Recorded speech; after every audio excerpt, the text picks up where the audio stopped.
Bismillahirrahmanirrahim. Assalamualaikum warahmatullahi wabarakatuh. Selamat pagi, salam sejahtera untuk kita semua. Baiklah, pertama-tama marilah kita panjatkan puji dan syukur kepada Allah Subhanahu wa taala, Tuhan semesta alam yang telah menganugerahkan kita rahmat dan hidayah sehingga kita dapat berkumpul pada acara webinar Waspada Jantung pada hari ini. Salawat dan salam marilah kita curahkan kepada junjungan kita Nabi besar Muhammad Sallallahu Alaihi Wasallam beserta keluarga, sahabat, dan insya Allah para pengikutnya hingga akhir zaman.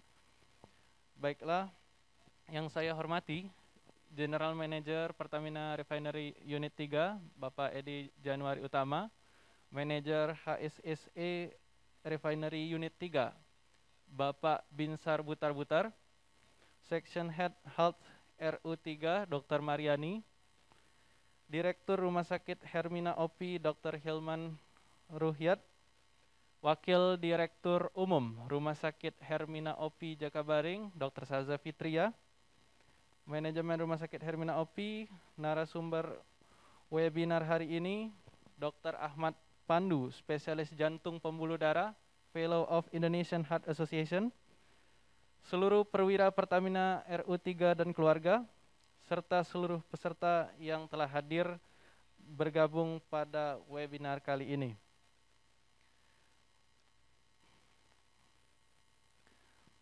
Baiklah, sebagaimana yang kita ketahui bersama, kita bertemu pada webinar hari ini dalam rangka memperingati Hari Kesehatan Nasional yang diselenggarakan oleh Fungsi Health HSSE RU3 Pelaju bersama Rumah Sakit Umum Hermina OPI Jakabaring dengan mengangkat tema Waspada Serangan Jantung. Untuk mempersingkat waktu, sebelum acara webinar hari ini dibuka, maka perkenankan saya Dr. M. Rifki Aliksan sebagai moderator untuk membacakan susunan-susunan kegiatan webinar hari ini, yakni pembukaan, sambutan dari Pertamina RU3, lalu sambutan dari Rumah Sakit Hermina OPI, kemudian penayangan video profil Rumah Sakit Hermina OPI, pemaparan materi dari narasumber, lalu dilanjutkan sesi tanya jawab dan kesimpulan hasil webinar, kemudian pengundian door prize dan pengumuman pemenang pertanyaan terbaik dan penutup. Baiklah, untuk memulai webinar pada hari ini, marilah kita awali dengan membaca basmalah. Bismillahirrahmanirrahim. Selanjutnya, perkenankan saya mengundang Bapak Binsar Butar-Butar selaku manajer HSSE RU3 untuk menyampaikan kata sambutan. Kepada beliau, waktu dan jaringan kami persilahkan. Baik, terima kasih Dok. Selamat pagi, salam sejahtera bagi kita semua. Yang saya hormati Pak Jem RU3, Pak Edi Januari Utama, Pak Imam, Pak Yulianto. Mungkin dalam hal ini kebetulan ada agenda yang bersamaan. Yang saya hormati seluruh tim manajemen RU3 yang ikut join juga pada saat ini. Ada Bu Usna, Mbak Mimi, dan rekan-rekan lainnya. Yang kami hormati juga, terima kasih buat direksi dan pimpinan dari Rumah Sakit Hermina OPI Jakabaring. Ada Dr. Sasa Fitria, artinya.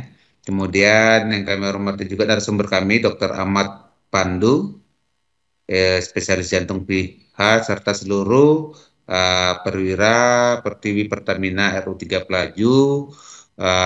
Salam sejahtera, salam sehat, salam bahagia buat kita semua. Puji dan syukur kita panjatkan kepada Tuhan Yang Maha Esa karena pada hari ini kita dapat berkumpul walaupun secara online tanpa mengurangi hakikat atau tujuan dari kegiatan kali ini. Jadi kegiatan kali ini seperti yang disampaikan tadi dalam rangka Hari Kesehatan Nasional, dan kita ingin melakukan webinar, melakukan refresh, mendapatkan pencerahan nanti dari para narasumber kita bagaimana waspada serangan jantung.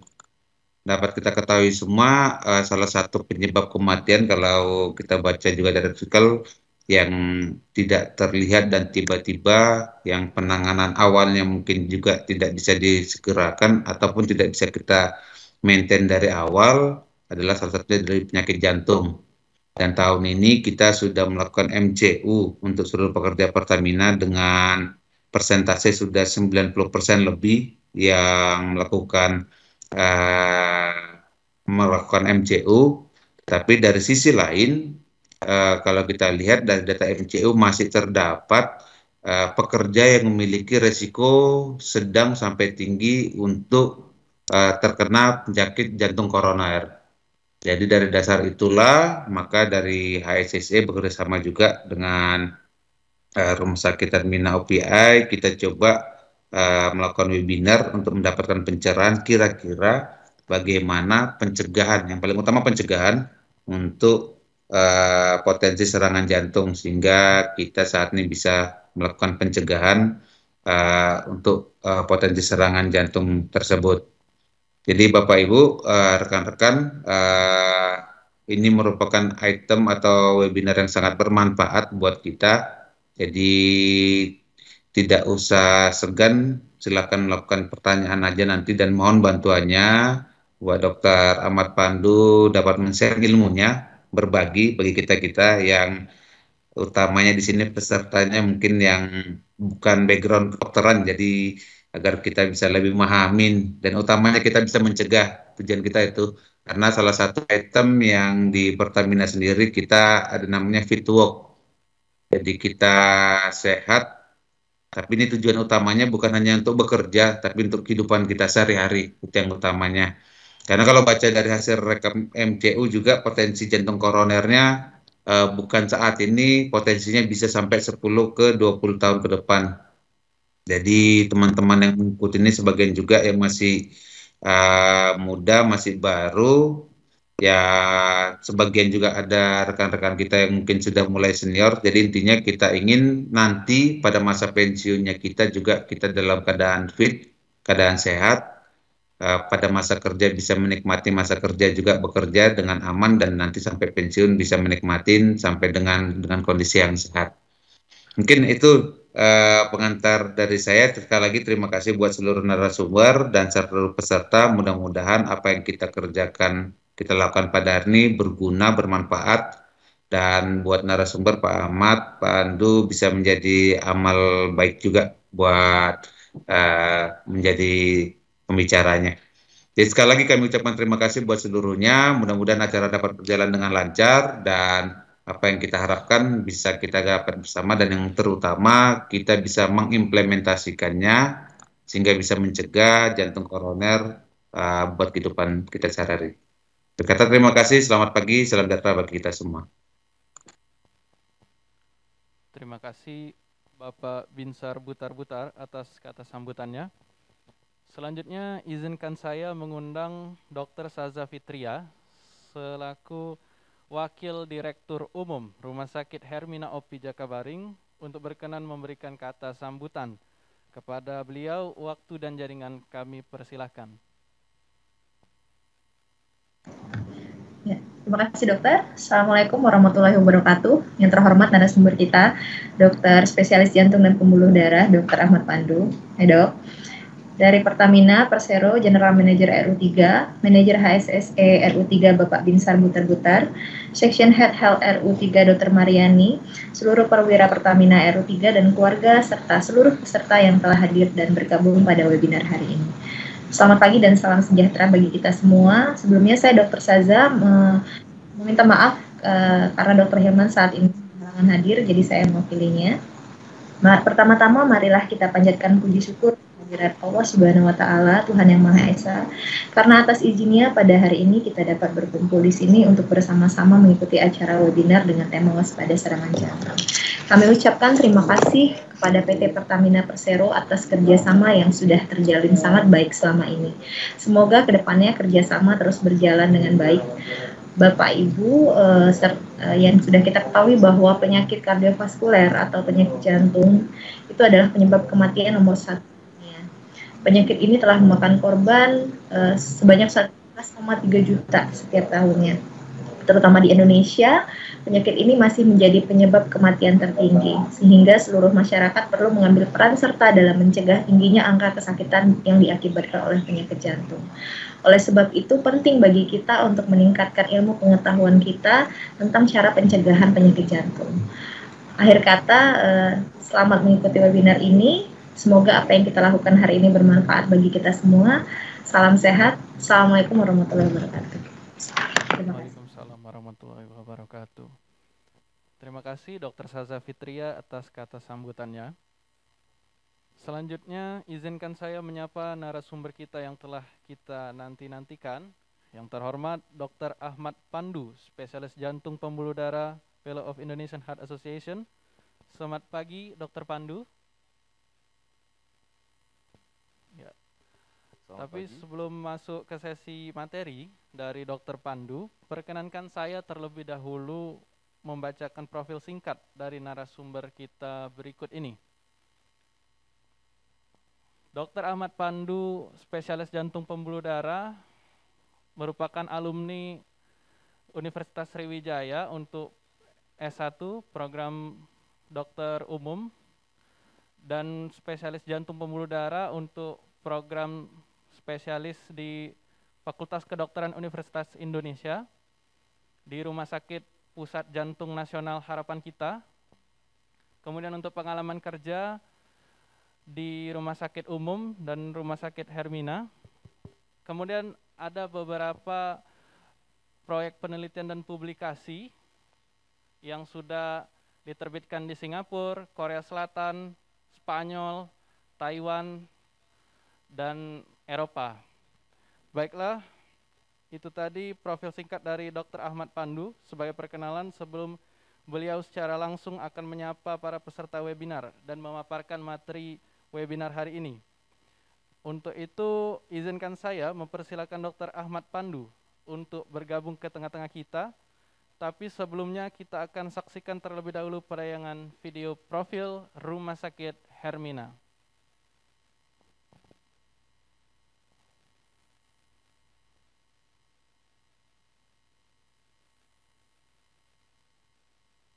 Yang tidak sehat dalam waktu lama, tapi tentunya dapat dicegah gitu. Meremehkan faktor risiko akan berujung kepada terjadinya penyakit jantung. Jadi penyakit jantungnya bisa yang penyakit jantung koroner ataupun gagal jantung. Dan yang terakhir, take home message-nya adalah deteksi dini penyakit jantung tentunya membutuhkan kesadaran dari pasien dan juga ketelitian dari seorang dokter. Oke, sekian saja slide dari saya. Terima kasih banyak.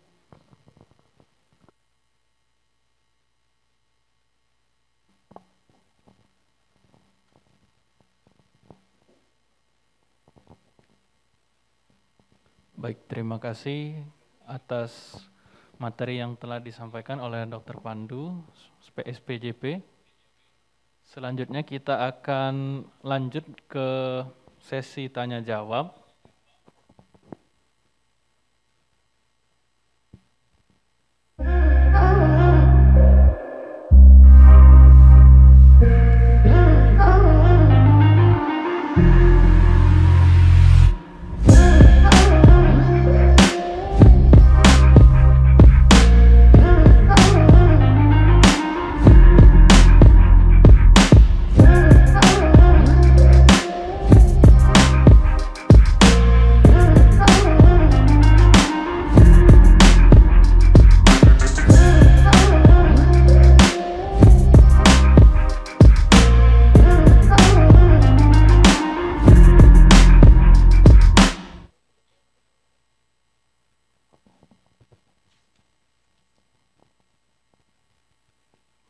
Baik, sejauh ini ada 8 pertanyaan, Dr. Pandu, yang telah diajukan. Kita seleksi dulu atau gimana, Dok? Boleh. Oke, yang pertama dari Bapak Gusman Riyadi, Dok. Bagaimana tindakan pertolongan pertama untuk seseorang yang dianggap ada serangan jantung? Mungkin saya bantu jawab yang pertama dulu ya. Kalau memang kita curiga itu ada suatu serangan jantung, berdasarkan tadi kriteria yang sudah disebutkan, mungkin apabila memang tidak ada obat-obatan di rumah, yang mungkin pertama bisa dilakukan langsung dibawa ke UGD. Tapi apabila punya oksigen di rumah, silahkan diberi oksigen dulu. Tapi yang kedua mungkin kalau memang ada keluarga atau tetangga yang punya obat bawah lidah tuh, yang isosorbit, nah bisa kita kasih dulu kepada pasiennya untuk mengurangi nyeri dadanya. Tapi yang paling utama harus dilakukan tentunya dibawa ke rumah sakit untuk mendapatkan pertolongan segera, karena tentunya dia membutuhkan pengencer darah, membutuhkan obat-obatan untuk mengurangi keluhan-keluhannya, dan juga untuk menghindari serangan jantungnya dari yang mungkin keluhannya baru nyeri dada, tapi bisa menjadi lebih berat, misalnya jadi sesak nafas atau sampai nggak sadar. Nah itu yang kita nggak mau, jadi harus segera kita bawa ke fasilitas kesehatan yang memadai tentunya. Baik, itu tadi jadi pertolongan pertama untuk serangan jantung harus sesegera mungkin ya dok ya, dan disesuaikan dengan fasilitas yang tersedia. Selanjutnya ada pertanyaan dari Ibu Leni Aprilia, dok. Bagaimana cara merawat jantung agar tetap sehat? Oke.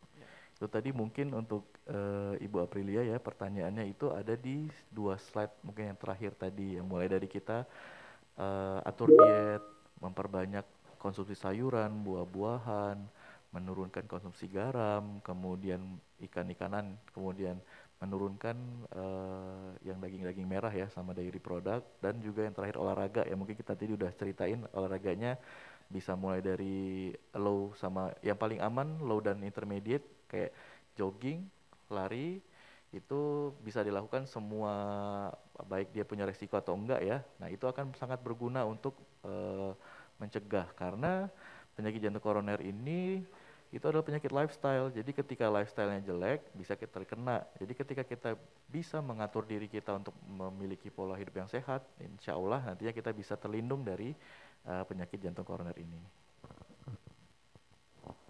Baik, selanjutnya ini dari Bapak Devrinal Asdi, dok. Jadi bagaimana hubungan risiko serangan jantung sama golongan darah? Mungkin ya mana yang Pak ABO kali mungkin dok ya. Oke.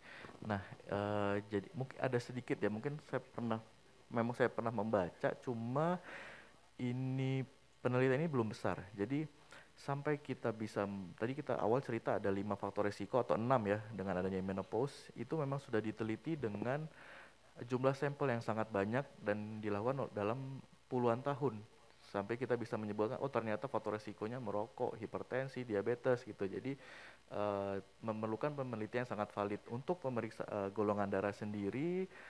Kalau nggak salah itu memang ada yang pernah mempublish, cuma dia sepertinya studinya belum, waktunya nggak panjang, jumlah pesertanya sedikit, jadi belum diakui ya. Mungkin maksudnya ketika memang faktor risiko itu memang ada sesuatu faktor risiko yang diakui ya, di dunia kedokteran biasanya akan masuk ke dalam pedoman-pedoman besar seperti tadi pedoman Eropa, pedoman Amerika. Tapi ketika memang penelitiannya itu belum dianggap sahih atau mungkin buktinya masih kurang, kita biasanya nggak memasukkan itu ke dalam pedoman. Jadi karena memang di situ belum ada di pedoman, saya pikir kita mungkin kita bisa berspekulasi, tetapi mungkin nggak terlalu berpengaruh ya, karena sampai sekarang kondisinya kita belum mendapatkan bukti yang cukup untuk bisa menyebutkan bahwa ternyata golongan darah ini seperti ini, golongan darah ini seperti ini begitu. Oke. Berarti apapun golongan darah kita tetap harus waspada dok ya dengan serangan Betul jantung. sekali. Selanjutnya ada pertanyaan dari Bapak Heru Pramono. Bagaimana hubungan trombositosis dengan sindrom koroner akut, dok? Trombositosis. Jadi sebenarnya di sini yang menjadi masalah itu adalah adanya bekuan darah yang timbul pada saat, misalnya tadi kita ada gambar yang mungkin saya udah tampilkan tadi ya. Jadi ketika ada sumbatan koroner yang timbul di dalam dinding pembuluh darah, ketika dia sudah semakin banyak, jadi si kolesterol ini sifatnya seperti busa ya. Jadi ketika awal timbul dia dindingnya sangat tipis.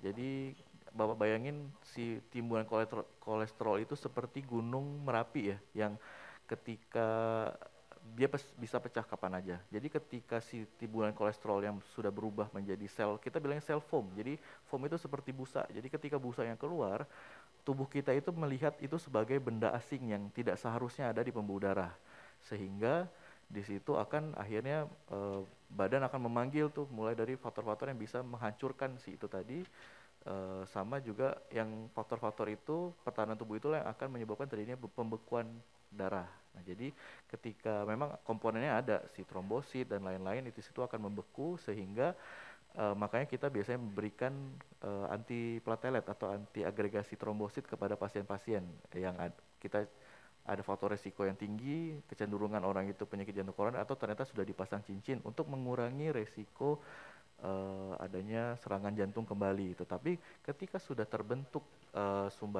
ketika sudah terbentuk bekuan darah, tentunya itu nggak cuma faktor agregasi trombosit saja, tetapi ada juga faktor yang kita bilang koagulan, jadi darahnya menjadi mengeras gitu atau mengental. Nah, di situ kita membutuhkan antikoagulan. Jadi di sini hal yang sangat beda antara antikoagulan dengan antitrombositosis, antiplatelet atau agregasi trombosit. Kalau anti-agregasi trombosit itu kita kenal biasanya Aspilet, mini aspi, clopidogrel gitu. Kalau obat-obat seperti untuk antikoagulan itu seperti yang obat makan itu biasanya ada Notisil, atau yang obat yang mungkin pada saat serangan jantung disuntikin di perut. Nah, itu antikoagulan. Jadi ketika memang ada sumbatan, kita membutuhkan dua. Ada antiplatelet, agregasi platelet yang dikonsumsi, biasanya 2 jenis, disertai dengan antikoagulan yang disuntikan di perut gitu. Jadi ada 2 hal yang berpengaruh di dalam terjadinya serangan jantung ya. Oke. Mungkin kalau mekanisme trombositosis terhadap serangan jantung ini agak mirip dok ya dengan yang resiko seperti pertanyaan Pak Edi Sutomo ini, resiko diabetes maupun kolesterol atau hipertensi dok ya, yang terhadap Jadi, sumbatan pembuluh betul, koroner. jadi tentunya ini kan sumbatan kolesterol. Jadi ya tentunya kalau orang punya kolesterol LDL yang tinggi, dia semakin beresiko gitu. Punya diabetes itu yang jahat adalah efek radangnya. Jadi dia menyebabkan pembuluh darah itu radang. Nah, sedangkan pembuluh darah yang radang ini sifatnya sangat gampang, jadi dia semakin gampang ditempelin. Harusnya dia punya barrier atau proteksi yang dia sulit untuk ditempelin sama kolesterol. Tapi ketika dia radang, dia jadi renggang, sangat gampang ditempel begitu. Jadi ketika punya diabetes juga dulu kita punya guideline yang mungkin tahun 2000-an awal. Jadi memang disebutkan kalau orang punya diabetes maka carilah penyakit, apakah dia punya penyakit kardiovaskular. Penyakit kardiovaskular itu mulai dari stroke, penyakit jantung koroner, dan juga mungkin penyakit ginjal. Pokoknya semua penyakit yang berhubungan sama pembuluh darah gitu.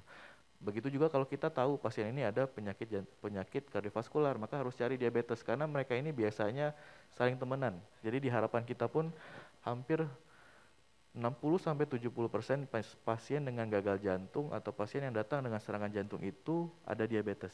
Jadi ketika kita cek ulang, ternyata ditemuin diabetes atau prediabetes. Jadi orang ini belum diabetes tapi gula darah puasanya sudah di atas normal, gula darah setelah makannya sudah di atas normal gitu.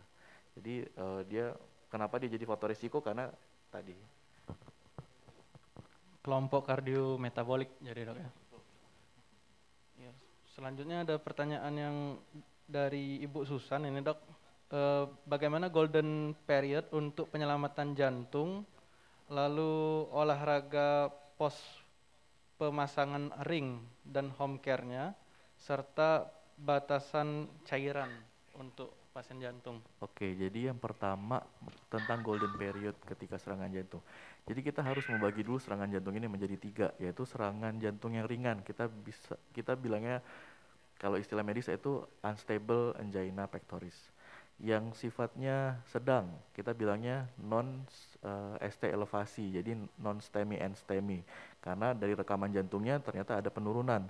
Nah, tentunya yang paling kita takuti itu adalah serangan jantung yang paling berat, yaitu STEMI. Jadi ketika pasien datang dengan nyeri dada, kita rekam jantung, gambarannya ada peningkatan gelombang di rekam jantungnya. Nah, untuk masalah golden period itu biasanya ditemui pada kasus 1 STEMI yang, jadi semua bentuk STEMI itu dia punya golden period 12 jam. Jadi 12 jam sejak nyeri dada pertama yang timbul atau sejak nyeri dada yang paling sakit. Nanti akan terlihat di gambaran rekam jantungnya. Apabila memang masih di bawah 12 jam, maka kita bisa lakukan pemasangan cincin segera, karena memang setelah diteliti ada benefitnya ketika kita memberikan langsung pasang cincin. Tetapi ketika sudah lebih dari 12 jam, kita lebih memilih untuk memberikan terapi dulu, distabilisasi seperti dikasih pengencer darah yang di perut, begitu. Nanti setelah pulang rawat kita baru lakukan eh, kateterisasi atau pemasangan cincin, karena ketika sudah lebih dari 12 jam dia sudah melewati golden period di mana pemberian antikoagulan itu sama saja seperti pemasangan cincin, gitu, nggak jauh berbeda. Jadi pemasangan cincinnya bisa kita tunda. Atau pada kasus-kasus non STEMI tadi, serangan jantung yang sifatnya sedang ya, ketika kita hitung resiko resiko adanya pembekuan darahnya, resikonya agak tinggi nih. Biasanya kita bilangnya Gray score di atas 140. Ketika kita hitung Gray score di atas 140, maka pasien ini bisa dilakukan pemasangan cincin dalam waktu 2 kali 24 jam. Tetapi apabila dia pas datang dengan serangan jantung yang sedang, tapi selama perawatan nyeri dadanya makin berat, tidak hilang-hilang walaupun sudah dikasih obat, rekaman jantung dilakukan tiap harinya berubah-ubah rekaman jantungnya, atau tiba-tiba dia menjadi sesak hebat sampai nggak sadar. Nah itu serangan jantung, walaupun dia serangan jantungnya sedang, dia tetap harus kita lakukan pemasangan cincin atau operasi segera, begitu. Nah kalau untuk apa tadi yang kedua? Yang kedua olahraga pos pemasangan ring, Dok. Oke, olahraga pos pemasangan ring. Jadi ketika orang sudah dilakukan pemasangan ring, tentunya dia scoring untuk penyakit kardiovaskularnya tentunya di atas 5 dong. Ya, jadi ketika dia di atas 5 sudah dilakukan pemasangan cincin, jadi kita biasanya lakukan rehabilitasi ya. Di sini mungkin baru akan mulai karena ada dokter mungkin di Pertamina ada Dokter Rusdi ya. Mungkin semua yang berobat ke sana sudah ketemu sama Dokter Rusdi. Dokter Rusdi diagendakan tahun 2022 untuk sekolah lagi mengambil spesialis khusus untuk rehabilitasi dan juga prevensi penyakit jantung. Jadi mau sudah operasi, nanti mau setelah pasang cincin, bisa konsultasi sama Dokter Rusdi untuk resep olahraganya. Tapi kalau secara umum itu apabila sudah lakukan pemasangan cincin, bila memang seluruh pembuluh darahnya sudah dipulihkan, artinya sudah pasang cincin total, sudah semuanya sudah aliran darahnya bagus, nggak ada masalah mau olahraga, tapi tentunya dimulai dari low sama intermediate dulu. Nanti kalau memang masih ada sumbatan, tentunya pasiennya mungkin nanti akan dijadwalkan lagi untuk pasang cincin atau tindakan yang lain. Tentunya harus dilakukan treadmill test. Jadi dari treadmill test kita dapat lihat kebugaran jantungnya dan olahraga apa yang bisa dimulai, yang disesuaikan dengan kebugarannya. Jadi biar nggak terlalu maksa olahraganya, begitu. Makanya tadi di slide tadi kan kita lihat bahwa kalau ketika dia ada resiko yang tinggi, kita harus konfirmasi itu resikonya dengan treadmill test yang paling gampang atau sampai kita lakukan CT scan. Oke.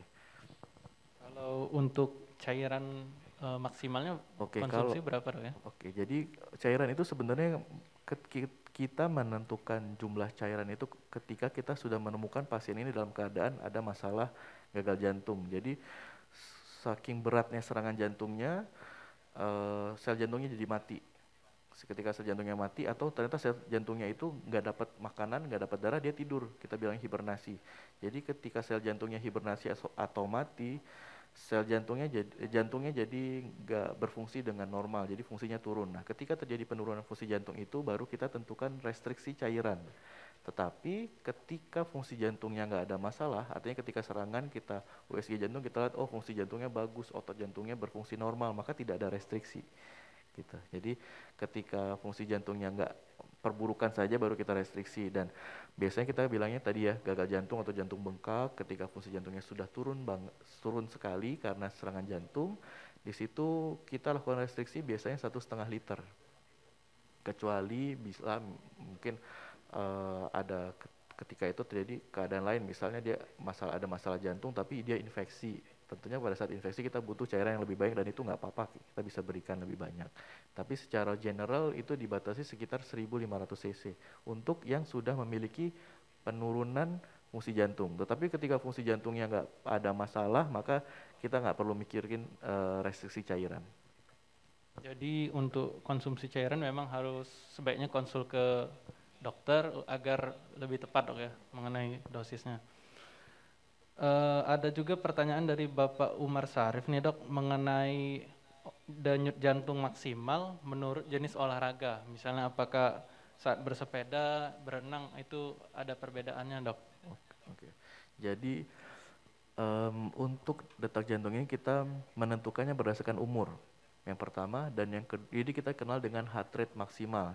Jadi semua hal yang bersifat exercise seperti ketika kita men-treadmill orang, itu yang kita lihat adalah target target denyut jantung yang sesuai untuk umurnya. Jadi makanya ketika ada orang umur sama-sama 40 tahun, ada yang ternyata dia bisa 12 menit, ternyata ada yang cuma 6 menit. Nah itu sebenarnya adalah 6 menit dia mencapai target detak jantung maksimalnya gitu. Dan ada yang ternyata butuh 12 menit untuk mencapai target heart rate-nya. Nah itu dia semakin baik, semakin lama itu adalah semakin baik. Jadi orang yang bisa misalnya untuk mencapai target heart rate maksimalnya itu butuh 12 menit, itu artinya jantungnya terlatih. Jadi semakin terlatih jantungnya, semakin dia mungkin rajin olahraga gitu. Jadi jantungnya nggak gampang nggak gampang ngap-ngapan. Jadi dia nggak harus yang tiba-tiba, oh saya lagi kerja ekstra nih, maka saya harus jantungnya perlu kerja ekstra. Jadi ketika jantungnya sudah terlatih, dia nggak perlu kerja terlalu berat, dia udah cukup untuk memberikan aliran darah. Jadi untuk heart rate itu bisa ditentukan, kita tentukan dari tadi umur yang pertama. Dan yang kedua biasanya untuk pasien-pasien jantung yang sudah mengkonsumsi obat bisoprolol atau mungkin carvedilol, Vblok, itu ada hitungannya lagi sedikit berbeda. Jadi tentunya mungkin kalau di googling sangat gampang ya ketemu. Jadi umur dikurangi berapa gitu umurnya, ini si formulanya. Jadi kita akan mendapatkan target heart rate. Jadi itu yang akan menjadi panduan kita ketika berolahraga nih, apapun jenisnya. Ketika sudah mencapai tadi si tekanan heart rate yang maksimal, ya itulah maksimalnya. Jadi jangan dipaksa lagi untuk lebih. Kita biasanya menggunakan Windows-nya sekitar 85% dari target heart rate maksimal atau sampai 100%. Jadi ketika sudah 85% boleh stop atau boleh dipacu lagi sampai 100%, tapi ketika sudah sampai 100% kita harus stop. Karena apa? Ketika itu nanti sudah tercapai, jadi metabolismenya sudah berganti. Jadi metabolisme yang dari aerob, maksudnya memakai oksigen, menjadi yang tidak memakai oksigen ya, anaerob. Jadi yang itu yang akan lebih, ketika kita mencapai anaerob itu produksi asam laktat yang bikin kita pegel itu adalah asam laktat. Ketika kita selesai berolahraga itu akan jadi lebih berat gitu. Dan juga batas safe-nya akan terlewati. Jadi ketika kita terlalu memacu jantungnya, maka bisa timbul efek yang macam-macam nantinya ke jantungnya. Berarti udah cukup mirip dengan pertanyaan Pak Rahmat Kadafi ini ya, Dok. Kalau memang tadi tidak sesuai heart rate maksimalnya, bisa jadi contohnya ada asam laktat di dada kiri, jadi terasa nyeri, Dok ya. Apalagi misalnya rutinnya belum rutin, masih jarang, olahraganya belum teratur, Dok ya. Kalau untuk mungkin di otot-otot kaki yang pokoknya misalnya kita lari atau sepeda, mungkin asam laktatnya lebih banyak. Tapi untuk jantungnya sendiri, ya tadi dia punya maksimal kerja nih. Ketika kita paksa dia untuk bekerja lebih ekstra, ternyata punya masalah penyempitan yang kita nggak tahu. Nah itu akan bisa bikin kita kena serangan, atau ternyata mungkin kita punya underlying masalah jantung yang lain, masalah listrik jantung mungkin yang di luar dari tema hari ini juga bisa terpacu karena kita tadi berolahraganya terlalu melebihi batas maksimal heart rate umur kita gitu.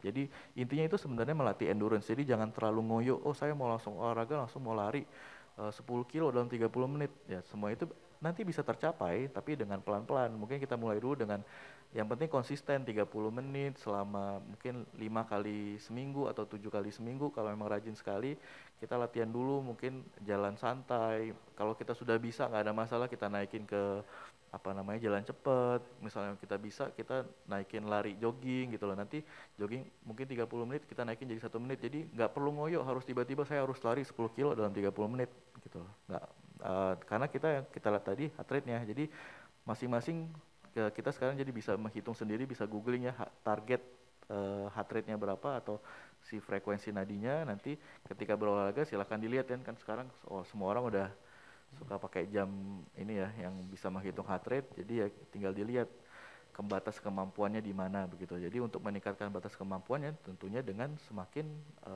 makin rajin olahraganya begitu ya. Baik, kalau kemudian ada pertanyaan lagi dok dari Mbak Wulan tadi, kalau sudah pernah dipasang ring jantung, bagaimana kira-kira prediksi ada pemasangan ulang, rekurensi mungkin dok ya? Iya, rekurensi. Jadi untuk apabila kita sudah lakukan pemasangan cincin, itu akan menyelesaikan masalah pada saat itu. Jadi sumbatan yang pada saat itu. Apakah kita bisa lagi ternyata perlu pasang cincin lagi atau ternyata di tempat yang sama ada sumbatan baru lagi? Tentu saja bisa. Kenapa bisa terjadi? Pertama, obatnya nggak dikonsumsi. Biasa orang Indonesia kan suka, aduh saya udah sembuh nih, nggak ada sakit apa-apa lagi, udahlah obatnya nggak usah diminum, nggak usah kontrol. Suka lupa. Padahal jadi yang jadi masalah itu adalah ketika, jadi udah diteliti nih bahwa kenapa sih pembuluh darah itu bisa ada timbunan kolesterol tadi karena inflamasi ya, radang. Nah, jadi pembuluh darah yang sudah terjadi radang sampai serangan jantung ada timbunan kolesterol itu konsistensinya sudah berubah, nggak sama lagi sama orang yang sehat. Jadi tentunya dia punya kecenderungan untuk timbul lagi sumbatan di tempat yang lain. Nah, bagaimana buat mencegah itu? Pertama tadi harus minum obat-obatannya. Nah, yang kedua harus olahraga gitu. Jadi dan yang ketiga diet mungkin ya, menjaga dietnya, karena ya pokoknya intinya dia harus menjaga pola hidup sehat sama obat-obatannya dikonsumsi. Nantinya sih dalam beberapa tahun obat-obatannya mungkin awalnya banyak, mungkin nanti kita bisa kurang-kurangin nih, karena orang yang sudah pasang cincin biasanya ada obat pengisi darahnya 2, nanti setelah setahun pengisi darahnya cukup 1 gitu.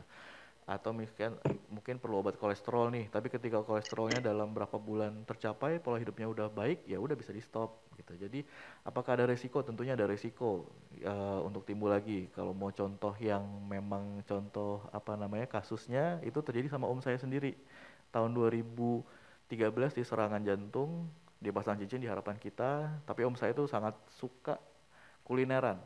Dia suka lupa, pokoknya ntar dia makan sate kambing lah, makan sop di mana lah gitu yang berlemak-lemak, sampai akhirnya dia pasang cincin lagi tahun 2015 waktu itu, tapi beberapa bulan sebelum saya mulai sekolah waktu itu.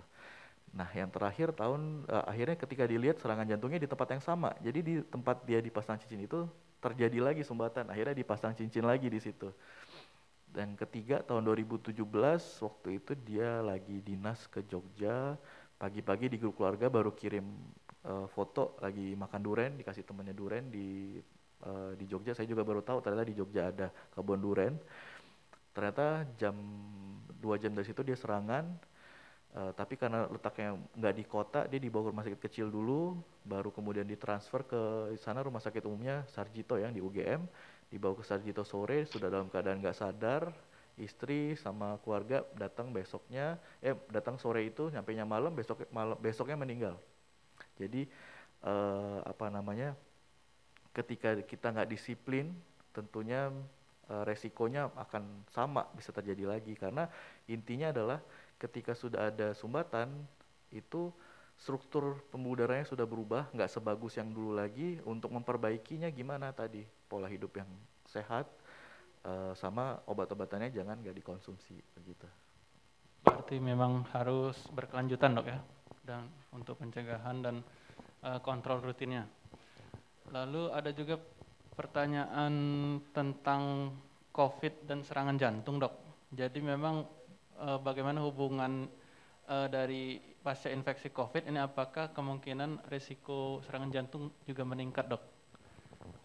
Oke, jadi COVID ini memang hal yang menarik. Jadi pada saat awal kita sangka itu cuma penyakit paru-paru ya, tapi sebenarnya kalau mengikuti secara ilmiah dari tahun 2020 awal itu sebenarnya semua ahli-ahli itu udah bilang ini tuh penyakit pembuluh darah. Mengapa? Karena infeksinya itu ternyata nggak cuma sebatas di paru-paru. Makanya ada yang beberapa kasus awal di Singapura itu justru datang dengan keluhannya seperti DBD. Ada yang datang keluhannya seperti diare. Karena kenapa bisa seperti itu? Karena ternyata infeksinya lebih berat di saluran pencernaan. Tapi yang paling ditakuti itu ternyata adalah dia menyebabkan tadi pembuluh darahnya jadi gampang menggumpal. Nah, dan balik lagi, kenapa darahnya bisa gampang menggumpal? Karena ketika infeksi itu terjadi ada proses inflamasi, proses radang. Jadi ketika ada si virusnya itu diserang sama pembuluh darah, sama sel pertahanan kita, itu yang menyebabkan menempelnya sel-sel pembekuan darah. Jadi ketika dilihat beberapa sih karena ada kasus di Jakarta, karena di Harapan kita juga menangani kemarin ada pasien yang tiba-tiba saturasinya turun dari yang mungkin awal-awal masuk 95 tiba-tiba ngedrop sekali ke 80 karena di sana kita lengkap dilakukan kateterisasi, dilihat ke paru-parunya ternyata sudah banyak sekali bekuan darah di paru-paru sampai setelah disedot akhirnya bagus. Atau pernah tiba-tiba pasiennya COVID terus kakinya tiba-tiba hitam. Ternyata ada bekuan darah di betisnya. Ketika bekuan darahnya sudah diambil, balik lagi gitu. Jadi hubungannya adalah si infeksi COVID ini menyebabkan aktivasi dari tadi pembekuan darah. Jadi ketika terjadi pembekuan darah, kita tinggal lihat di mana yang banyak. Kalau bekuan darahnya banyak di otak, ya dia COVID dengan stroke. Kalau dia bekuan darahnya banyak di paru, ya COVID dengan emboli paru.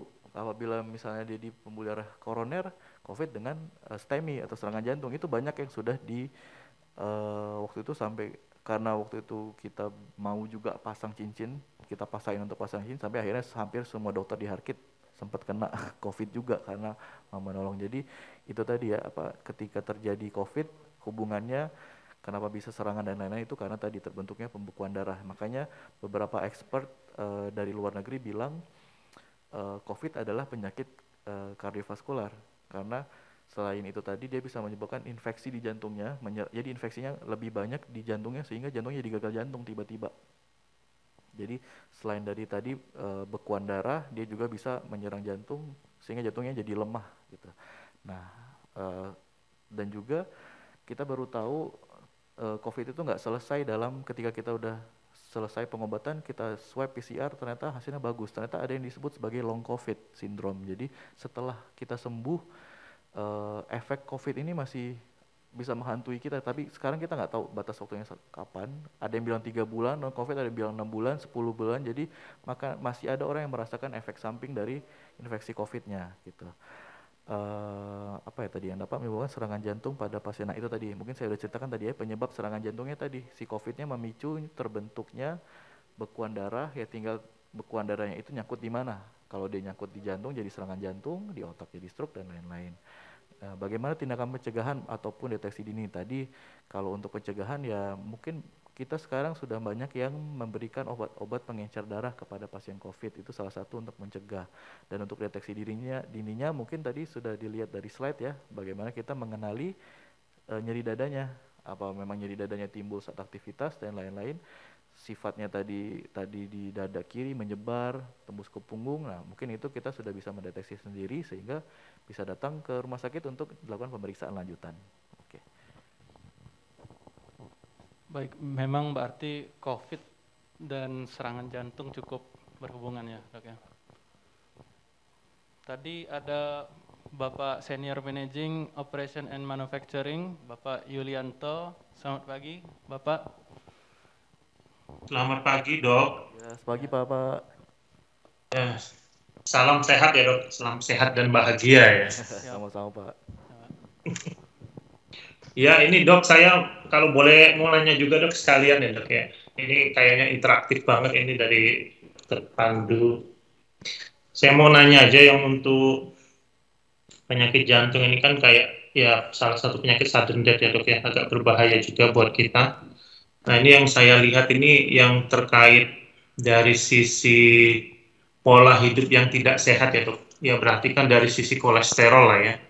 Nah dari data statistik yang dipunyai mungkin dari Kementerian Kesehatan ataukah dari sisi kedokteran sendiri, ada nggak ya kira-kira dampak dari pola hidup yang tidak sehat itu, misalnya kolesterol kita tinggi di atas 200 itu mulai terasa, oh ini nanti berdampak kepada jantungnya itu kira-kira berapa tahun gitu kan.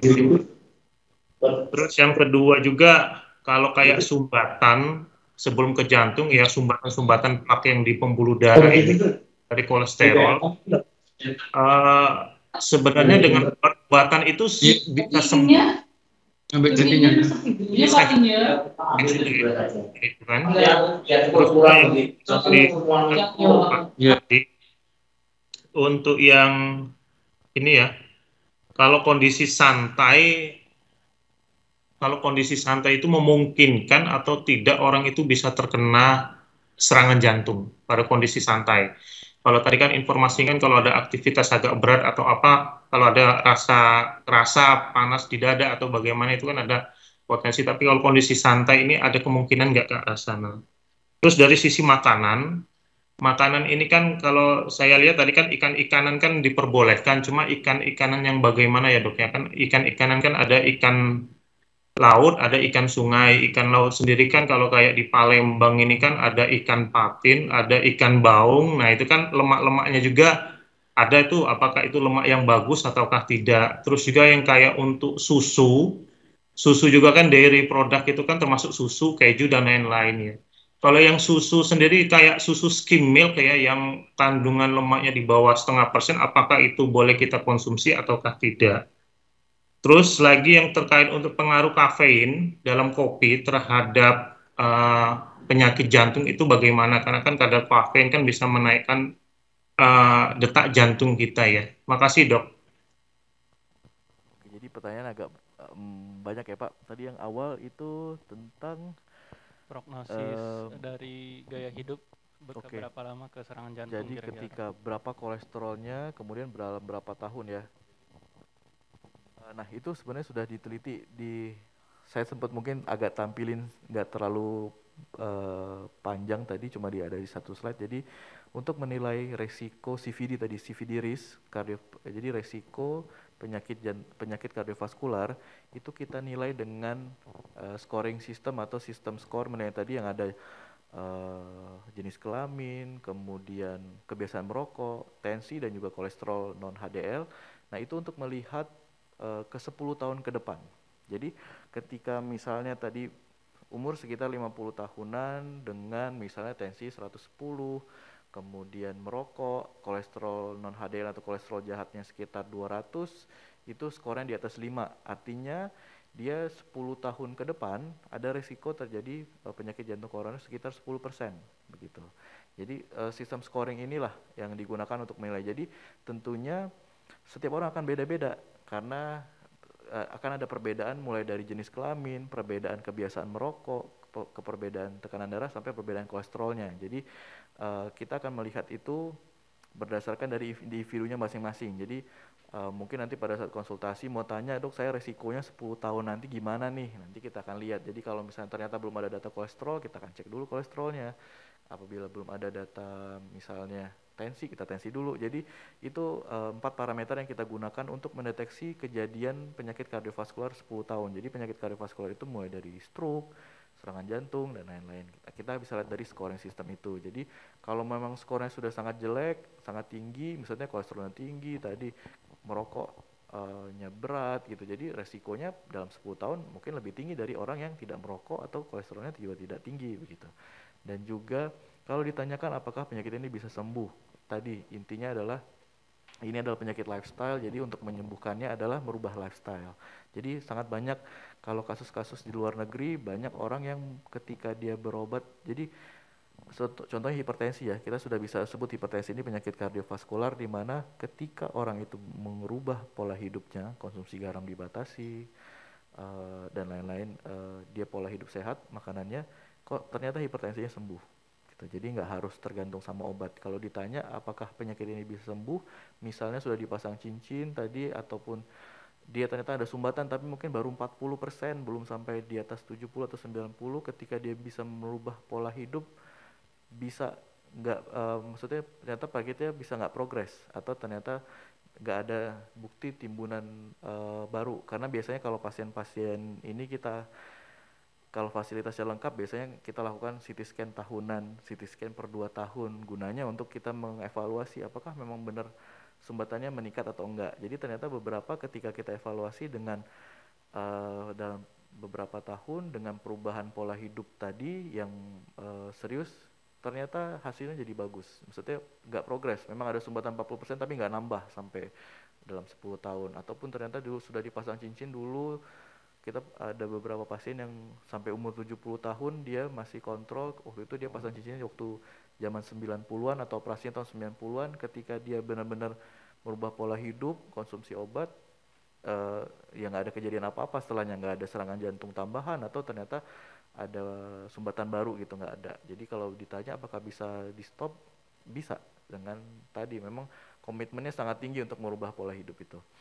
Yang kedua tadi beberapa tentang masalah diet ya untuk ikan-ikanan dan lain-lain. Memang jadi sebenarnya kolesterol jahat itu adalah kolesterol yang timbul awalnya itu semua kolesterol itu baik, tapi ketika kita pakai menggoreng lebih dari 2 kali misalnya atau digoreng berkali-kali, itu dia struktur kolesterolnya berubah menjadi struktur kolesterol yang jahat. Jadi kalaupun memang ada lemak, asal memang bukan lemaknya karena lemak yang dipakai untuk menggoreng, tentunya nggak akan seberat dengan maksudnya ketika kita makan ikan misalnya kayak pindang tuh, dibandingkan kita makan gorengan yang ternyata minyaknya udah dipakai berkali-kali, tentu efeknya nggak seberapa yang kalau kita makan ikan. Jadi balik lagi adalah konsumsi semua hal itu sesuai dengan sesuai dengan kebutuhan. Jadi kita jangan mengkonsumsi sesuatu hal berlebihan. Ketika kita konsumsi berlebihan ya pasti tentunya akan jadi masalah, karena ya tadi perubahan karena penyakit ini timbul karena pola hidup yang tidak sehat, mulai dari pola dietnya maupun pola olahraganya. Dan untuk produk dairy tadi kalau memang ya rendah lemak tentunya akan lebih baik. Memang kolesterol itu dari yang baik akan dipecah lagi sampai ada beberapa yang jadi kolesterol jahat. Tetapi ketika kita memang konsumsinya kolesterol yang baik, tidak akan menjadi masalah nantinya kalau memang tidak menaikkan kadar. Jadi ketika memang total kolesterol kita mungkin di bawah 200, ya aman. Tapi ketika kita tetap mengkonsumsi kolesterol makanan-makanan yang berminyak, ternyata kolesterol kadarnya tinggi, nah ujungnya pasti akan dipecah dari LDL yang jahat itu, walaupun mungkin awalnya kolesterolnya baik. Terus apalagi tadi ya? Perbedaan kalau ikan laut sama ikan nggak masalah sungai, sih Pak. Jadi memang yang penting itu ketika kita, jadi kolesterol ataupun lemak itu lebih jelek adanya di daging merah. Jadi ketika kita convert ke ikan-ikanan akan lebih baik outcome-nya ketika dibandingkan kita konsumsi lemak dari daging gitu. Terus untuk kadar garam ininya Dok, kira-kira bagaimana resikonya terhadap serangan jantung kalau ikan laut? Kan lebih tinggi logikanya Dok ya. Jadi ya tadi mungkin makanya saya bilang tadi mungkin ibu-ibu lebih ngerti tuh gimana cara menghitung kadar garam, karena ya tadi kadar garam itu kenapa dihitung di batas 6, karena ternyata bila lebih dari itu kita konsumsi, itulah yang menyebabkan terjadinya hipertensi, dan hipertensi itu salah satu faktor resiko dari terjadinya penyakit jantung koroner. Jadi makanya itu kita harus semua hal yang bisa, semua jalur dari faktor resiko itu, misalnya kita tadi faktor risiko diabetes, jadi apa sih yang bisa mencegah terjadi diabetes gitu, hipertensi apa sih yang bisa mencegah hipertensi, jadi semua jalur harus kita benar-benar serang supaya nggak menjadi manifestasi sehingga orang itu menjadi penyakit jantung koroner gitu. Atau mungkin boleh ditampilkan lagi ya, mungkin ada pertanyaan yang belum saya jawab Pak, mungkin bisa ditanyakan lagi.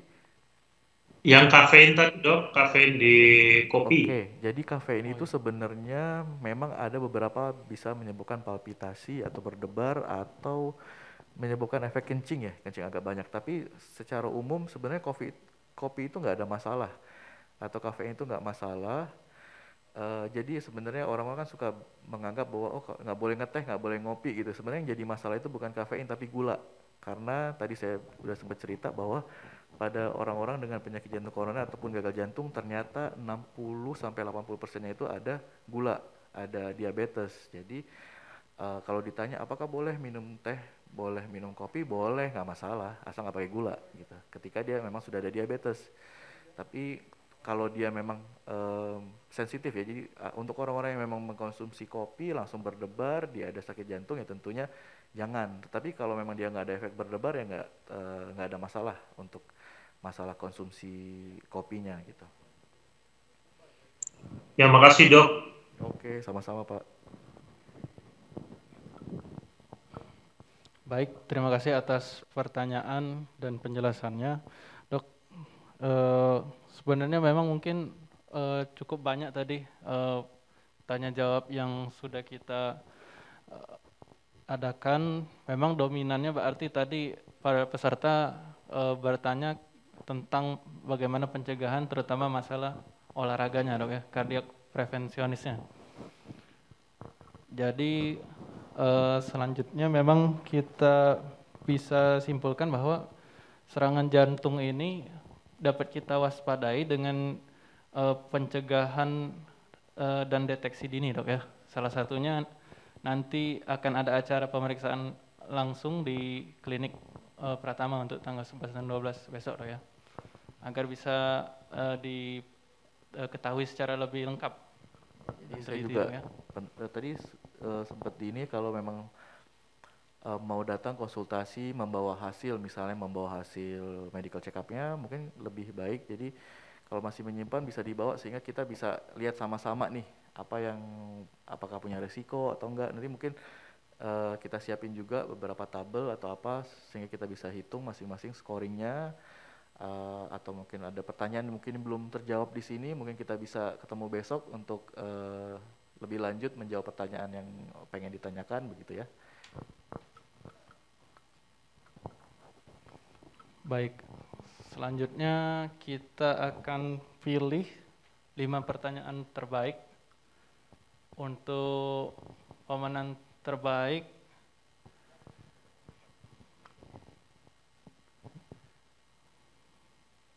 ya, pertanyaan terbaik jatuh kepada Bapak Heru Pramono. Yang kedua Ibu Susan HK, Ibu Sunarmi, Ibu Wulandari, Bapak Eko Prihatmo, dan Bapak Yulianto Triwibowo. Boleh beri tepuk tangan yang meriah.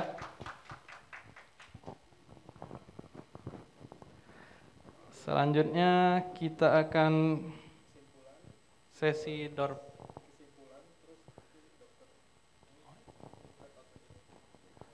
kita tarik kesimpulan dari webinar waspada serangan jantung hari ini. Oke, mungkin ya tadi ya kesimpulannya bahwa kita ketahui mungkin sebutin di take home message saja ya, bahwa ya penyakit jantung ini sebagian besar penyebabnya adalah pola hidup yang tidak sehat. Jadi apakah bisa dicegah? Tentu saja bisa. Kemudian untuk deteksi dininya juga tadi deteksinya memerlukan deteksi dari individunya sendiri, pasiennya sendiri, begitu juga dengan dokternya.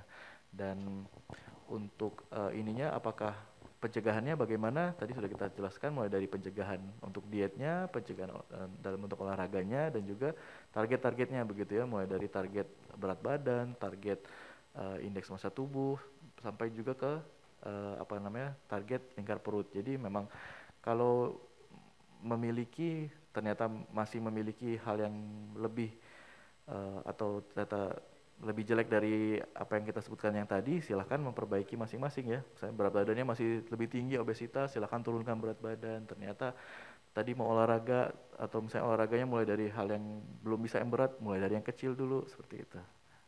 Mungkin itu aja ininya. Jadi waspadai serangan jantung tadi, mulai dari bagaimana orang masing-masing, individu masing-masing untuk mendeteksinya. Kemudian kalau memang ada, silahkan datang untuk mengkonsultasikan.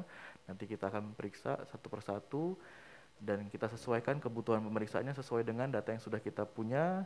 Dan untuk prevensinya tadi juga mulai dari diet sampai ke olahraga sudah kita ceritakan. Jadi ya itulah bagaimana kita apabila kita ingin menjaga kesehatan kita, menghindari penyakit jantung koroner, maka yang perlu kita lakukan tadi sudah disebutkan satu persatu, dan silahkan dipraktekkan masing-masing ya untuk keuntungan masing-masing. Mungkin itu aja.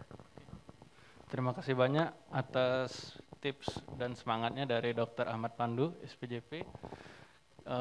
Mungkin nanti kita akan lanjutkan di esok atau lusa, Dok ya, untuk pemeriksaan selanjutnya. Baik. Terima kasih banyak, Dok.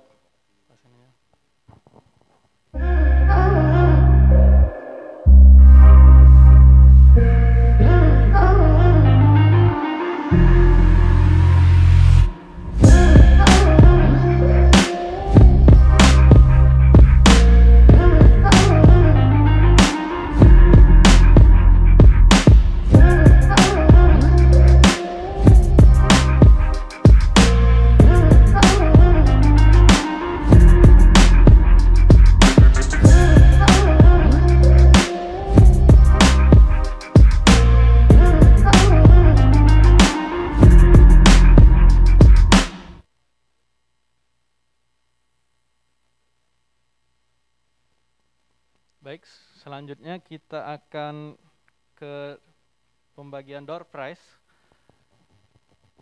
Door prize yang akan dibagikan pada hari ini ada Xiaomi Band 2 unit, Juicer 2 unit, dan 1 unit sepeda lipat. Baik, untuk undian pertama kita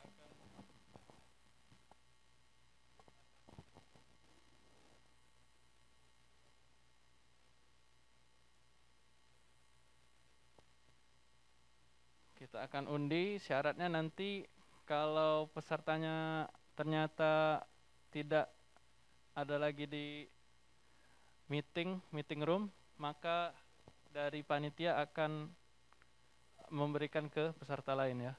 Jadi stay tune agar hadiah door prize-nya tidak hangus.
Diingatkan kembali untuk rangkaian acara Hari Kesehatan Nasional kita untuk besok tanggal 11 dan tanggal 12 akan ada pemeriksaan screening langsung ya, kesehatan jantung bersama Dr. Ahmad Pandu SPJP.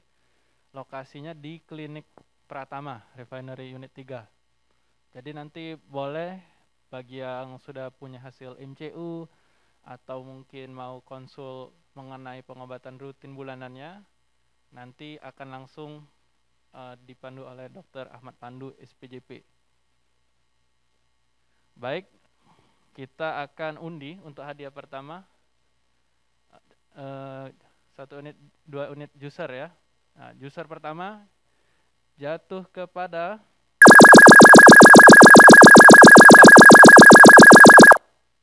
ya, Bapak Muhammad Herwansyah. Nomor pekerja 743559. Boleh unmute atau on cam, dihidupkan kameranya, Bapak Muhammad Herwansyah.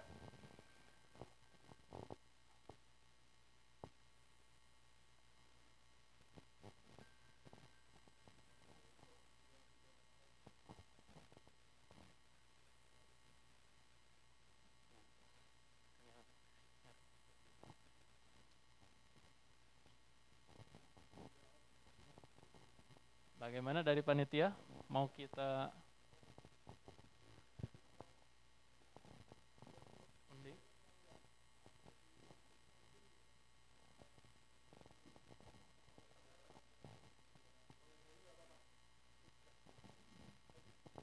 Oke, selamat kepada Bapak Muhammad Herwansyah atas door prize 1 juicernya. Kemudian juicer yang kedua, kita undi lagi.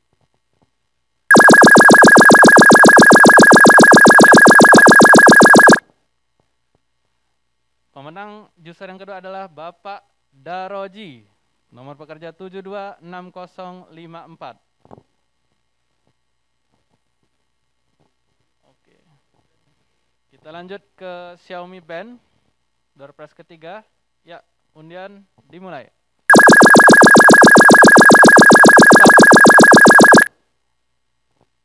Pemenangnya adalah Bapak Devrinal Asdi, nomor pekerja 747708. Door prize Xiaomi Band yang kedua. Undian dimulai. Ya.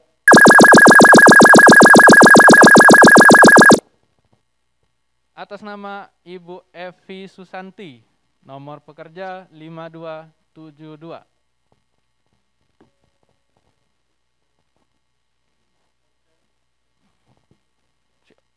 Oke, untuk door prize hadiah utama, syarat pemenangnya harus on cam dan harus unmute ketika diumumkan namanya nanti ya.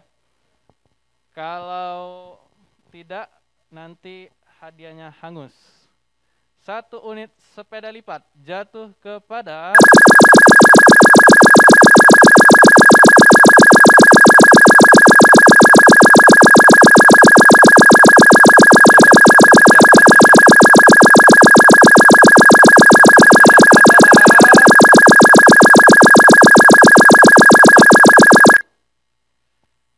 atas nama Meli Rahmawati.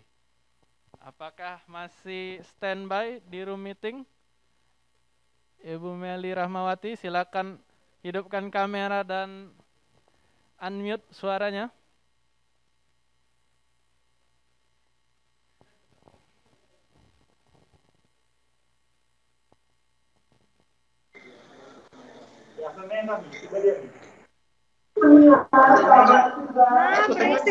Oke. Bagaimana perasaannya Ibu Meli Rahmawati? Ya, terima kasih dok. Ya, Perasaannya bahagia, seneng. Selamat hadiah sepeda lipat jatuh kepada Ibu Meli Rahmawati. Boleh tepuk Ya, tangan yang terima meriah? kasih dok. Baiklah, dengan berakhirnya sesi undian door prize tadi,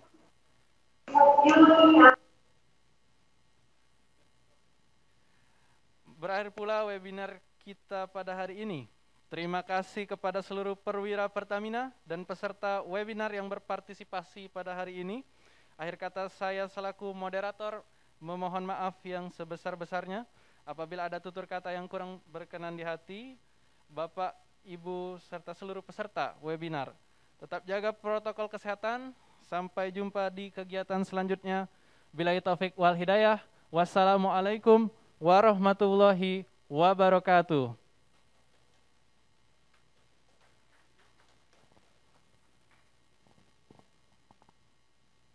Waalaikumsalam warahmatullahi wabarakatuh. Terima kasih dokter.